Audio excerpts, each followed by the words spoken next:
Hello pa, isa pong mapagpalang araw po sa lahat. Kita nyo ba ang bao na yan?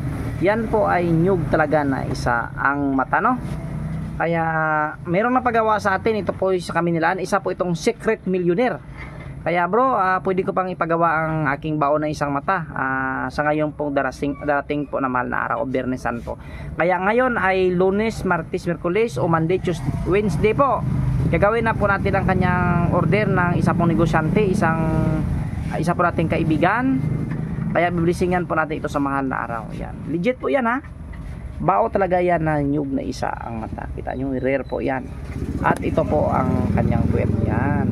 Bakit nga ba mayroong araw? Kasi para hindi po tayo malito kung saan ba talaga ilagay ang mga sangkap at mga dasal. Yan.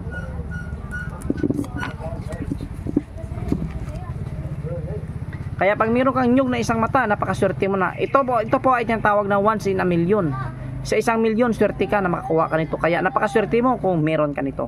Kaya ngayon, tatalakayin po natin ang orasyon ng nyug na isang mata na tagabulag. Yan po ay original po talaga na libreta. Yan. So bali, mahirap po basahin pag sa cellphone, no? Unang pamaraan, kumuha ka ng isang nyug na iisa ang mata. Bakit parang hindi maganda yung kuha ng video? Yan, dito pala, oh. Yan. Kumuha ka ng isang nyug na iisa ang mata. Langisan ito at ipahid sa buong katawan at sambitin ng 3 beses ang makapangyarihang orasyong ito. Kaya tinago ko ang orasyon na yan. Ayaw kong ipakita ito kahit sa iba. Kaya iba, bihira lang po ako nakaalam nito. At pagdasal na yan, yan po ay maitim na yan po ay tinago na dasal.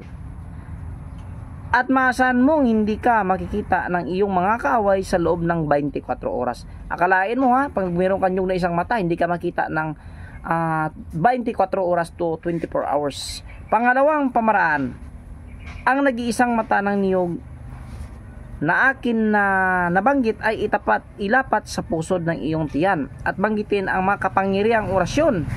Kaya yan ang orasyon itinago ko na akin nabanggit sa unahan nito. At maasahan mong hindi ka makita habang nakadikit ang mata ng niyog sa pusod ng iyong tiyan. At pag iyong inalis ang pagkakadaiti ng mata ng niyog sa iyong tiyan ay saka ka pa lamang makita ng iyong mga kaalit o kaaway. Kaya dyan sa itim na yan, yan po ang kanyang, dyan po nilagay ang dasal. Kaya itinago ko yan. Kaya ito po masasabi ko, bakit ka nga ba minamala sa iyong anting-anting? Kasi nga ang karga po sa loob ng iyong anting-anting ay malas. Kaya dapat swerte, no? Swerte sa pumuhay, swerte sa negosyo. Kaya kung gusto mong aasinso ka, ang ilagay mo po sa iyong mga anting-anting ay swerte.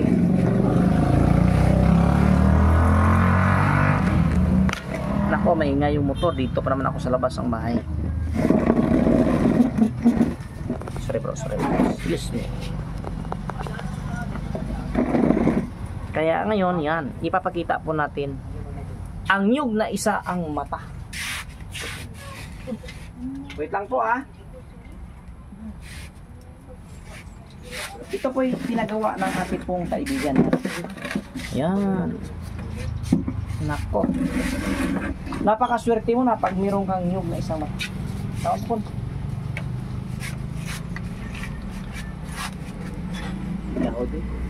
Ha?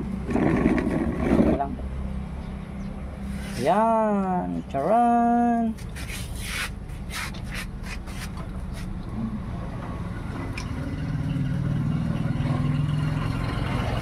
Kaya katingin natin.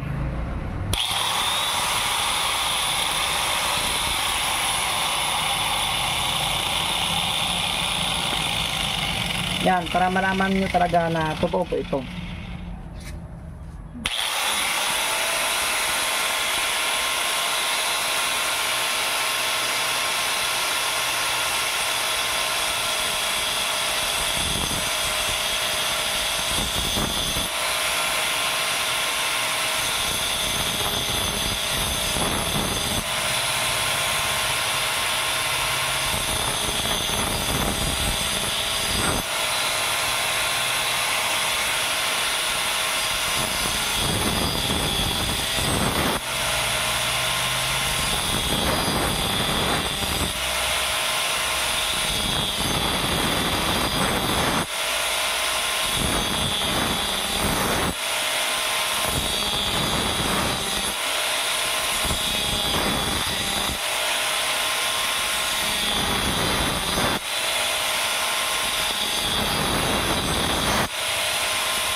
Yan po ay natin na po siya, nabilog na po. So bali dito naman po sa kanyang puwet.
So balik kunin na natin.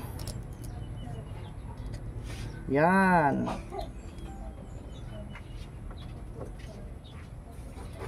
So balik ito na po siya. Ang kalalabasan po nito ay maging ganyan. Yan.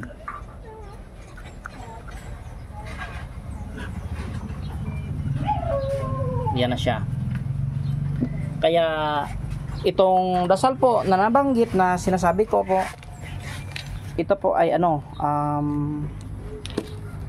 ilagay po itong dasal sa loob ng bao, at kahit hindi mo yan magitin o mayroon kang kaaway, idikit mo lang po sa iyong pusod, ay hindi ka po makikita na sa loob po ng 24 oras. Kaya ano nga ba ang nasabing orasyon? Pwede kayo mag-comment. Magbibigay po ako ng Gumamela Siles. Kung alam nyo ang orasyon ng nyug na isang mata, bibigyan ko po kayo ng premium na isa nito.